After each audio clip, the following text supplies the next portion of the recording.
per video. Let's name what this actually is. Okay?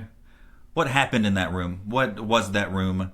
Let's build some context so we can hopefully start to understand what this situation was actually about. So, this exchange was between Senator Josh Hawley and Dr. Nisha Verma. This occurred on January 14th of this year. It was on the Senate Help Committee. The hearing title was Protecting Women, Exposing the Dangers of Chemical Abortion Drugs. Verma's role in all this was she was called by the Democrats, the Democratic minority, as an expert on medication abortion safety. Her prepared testimony was about drug safety data and her own clinical experience. She was not called as a trans healthcare expert. That subject had nothing to do with her testimony. So where does Hawley's indignation come from? Senator Hawley's indignation come from? You know, I wrote a few notes listening to that. Real quick, Josh contradicts himself. Not totally contradicts himself, but makes things a little unclear, right? He says the goal is to get to the truth. Well, that's a little abstract, right? Then he clarifies. The goal is to establish the biological reality. Okay. Those are, I guess you could say those are saying the same thing. They're really not. You could say they are, but they're really not. His indignation. Let's not make a mockery of this proceeding, which is kind of a fucking joke, right? He won't let her answer. He keeps interrupting her. He says, I'm here to test your veracity.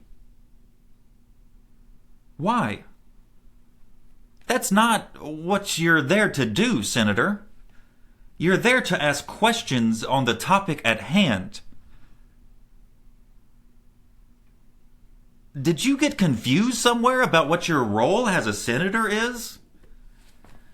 Are you just like playing out some boyhood like traumas and fantasies? I don't get it, Senator. I really don't. Who are you to test her veracity? No one, as far as I'm concerned.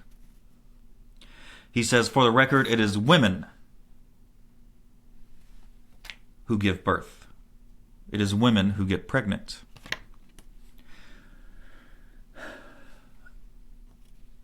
It seems to me, in the course of this clip, somewhere in the middle, I think, she tries to make a clear distinction between biological male and man. She's trying to negotiate that space. Hawley doesn't let her. Josh, the senator, he again talks over her. He finishes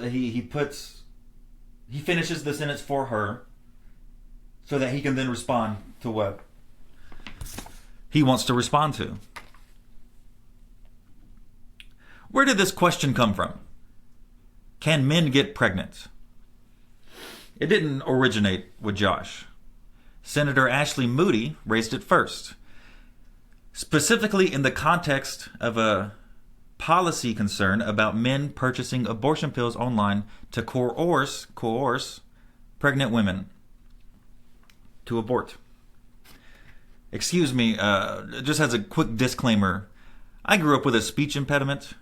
Sometimes I still stumble over my words, so just be prepared for that.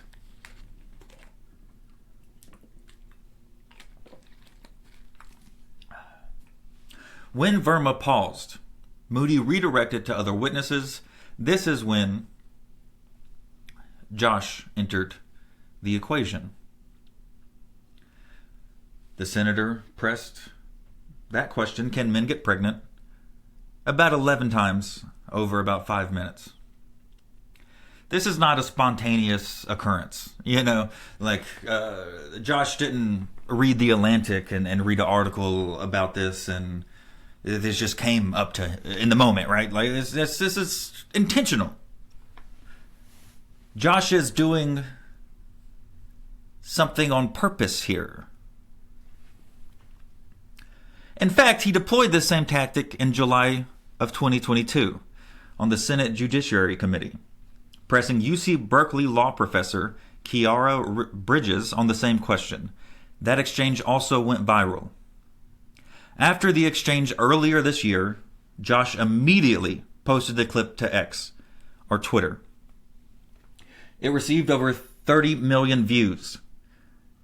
The social media packaging was prepared well in advance.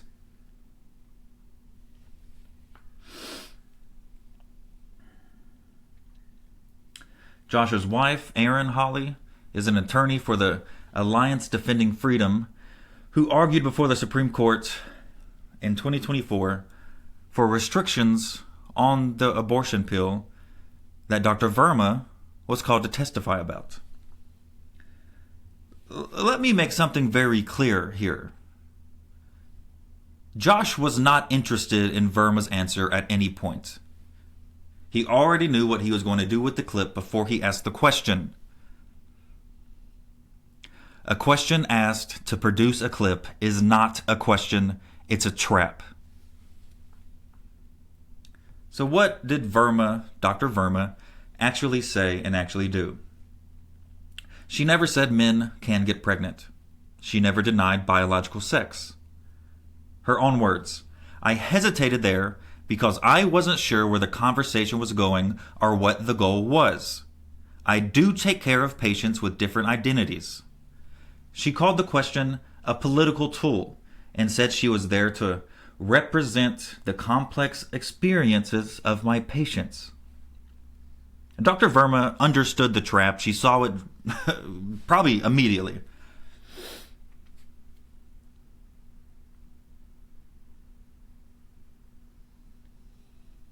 Amelia presents her understanding the trap as evidence of deception. Dr. Verma is a double board certified OB/GYN, Emory University adjunct professor, and senior advisor to the American College of Obstetricians and Gynecologists. Again, excuse me for not pronouncing words properly.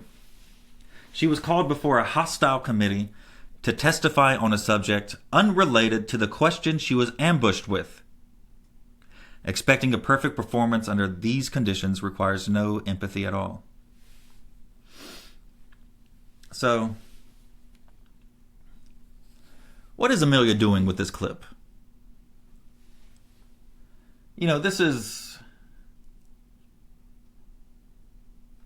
She doesn't use this clip to then make arguments from. She bonds from it. This is an emotional move. It's about recognition, not argument. She says, many of us have been in this exact situation. This is not analysis. It is solidarity installation. The clip is chosen not because it is the strongest available evidence, but because it is the most viscerally frustrating available clip. That's a specific and deliberate choice. And let's give credit where credit's due here. This is pretty sophisticated, right? This is, the psyops that they talk about. This is that, guys. She's not wrong that this clip produces a strong feeling. The question is what she does with that feeling next.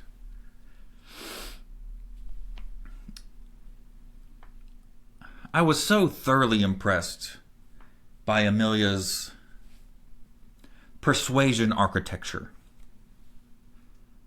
What follows the clip is a documented persuasion sequence. Each step has a name and a research literature.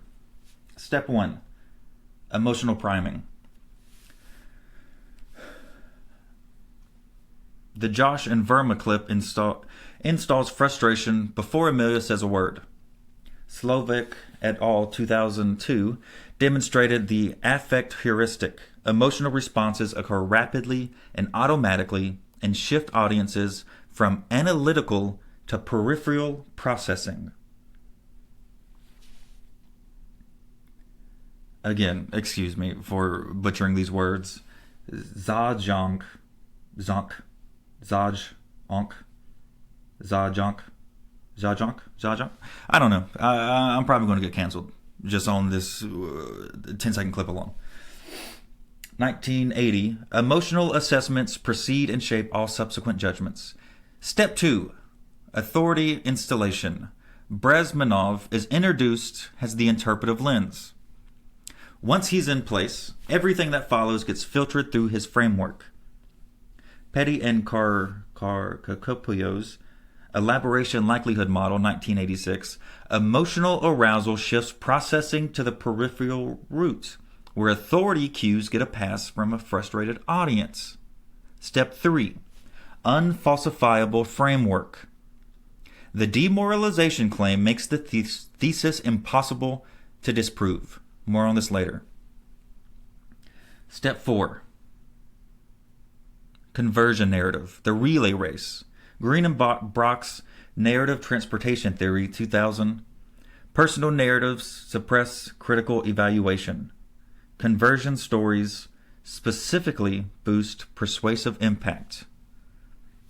And that's from Leons et al. 2019.